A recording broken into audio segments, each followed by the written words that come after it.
Last time you and I spoke, I felt that you were both a little discouraged and a little afraid because of what you were seeing in your immediate area of Houston. What's it like in Texas right now?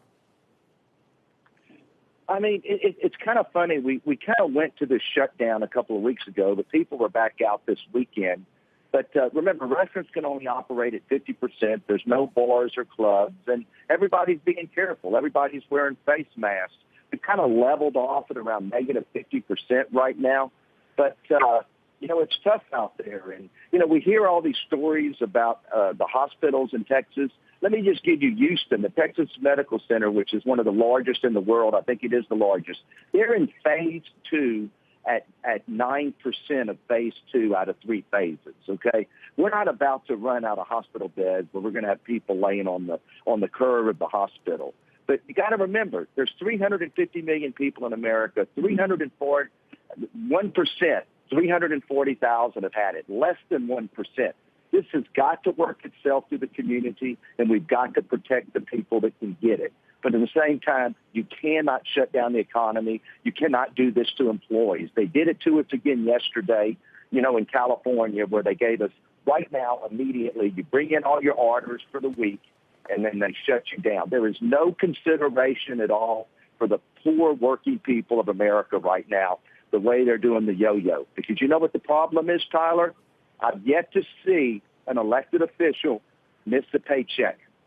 Until an elected official misses a paycheck and feels some pain, this is going to continue to happen because they're not worried about all the little people out there that are such hardworking people that make America thrive.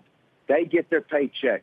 Get them to give up 50% of their paychecks and feel some pain, and then they'll make better decisions for all the people, the working people out there. Well, it's an interesting idea. I think, frankly, as the year goes on, there will be lots of people. They may not be the leaders, the mayors, the governors, the legislators in these states, but there are almost certainly going to be municipal workers who are going to be laid off. These are the frontline people who are going to be laid off, and so the government individuals are going to feel some pain. But I'm with you on the idea that right now, the mayor of New York City, the governor of Texas, the governor of California have not felt that pain. Do you think that there needs to be a more centrally, federally driven approach to when businesses are shut down? I mean, the federal government has less power than the governors of the states do, and so there is some, and the incidence of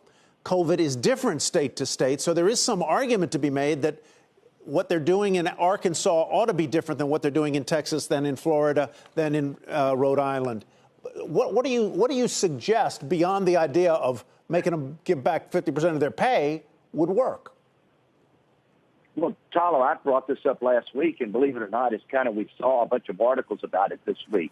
And the problem is that we've got mayors, governors, county judges trying to make decisions.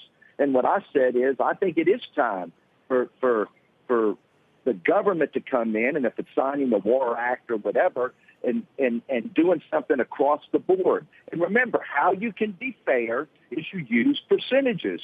If your county or city or state has this percentages of cases, this is the rules you follow. This is what has to be shut down. If you are this percentage, this is what you can do. So I do think it should be federally mandated to treat everybody the same, because we cannot continue to have governors and mayors change the rules on us every other week. And that is what's happening right now. It's totally unfair. Less than 1% of America has gotten COVID, and it's not going away, okay? If you think your kids are going back to school, and if you think all these sports are going to be played in a normal season, it's not going to happen. Somewhere somebody's got to take control of the situation and mandate what we all do. What are you, clearly stated, what are you seeing across your businesses regionally and across the kinds of businesses you have? You have big properties in Las Vegas, big properties in Atlantic City, the two gambling meccas in the United States. But you've got lots of regional casinos in the Gulf and across the country. Are they doing better, for example, than the Golden Nugget in Vegas or in Atlantic City, where the rules are really tough. Well, yeah, absolutely, Tyler. So first off, Vegas is struggling because you're not getting all the flights in, and Vegas is so built on the convention business, and so Vegas is struggling. Atlantic City, there's nothing open in the restaurants, and like I said, you can't take a drink of water and take your mask off unless it's a health issue and you're dehydrated and about to pass out.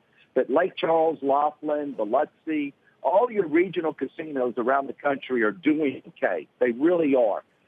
But Vegas is struggling, Atlantic City's struggling, and then let's get into the restaurants. I mean, your higher-end restaurants are doing better right now because you're in July. Your waterfront restaurants are doing okay. But remember, you get back into your urban areas, your New Yorks, your Chicagos, your Los Angeleses, your Houstons, there is nobody there.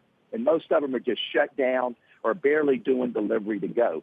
So overall, when you look at all my 600 restaurants in the month of July, I'm down 54%. Okay, you cannot operate at negative 54%. No. You cannot keep your employees at work at 54%.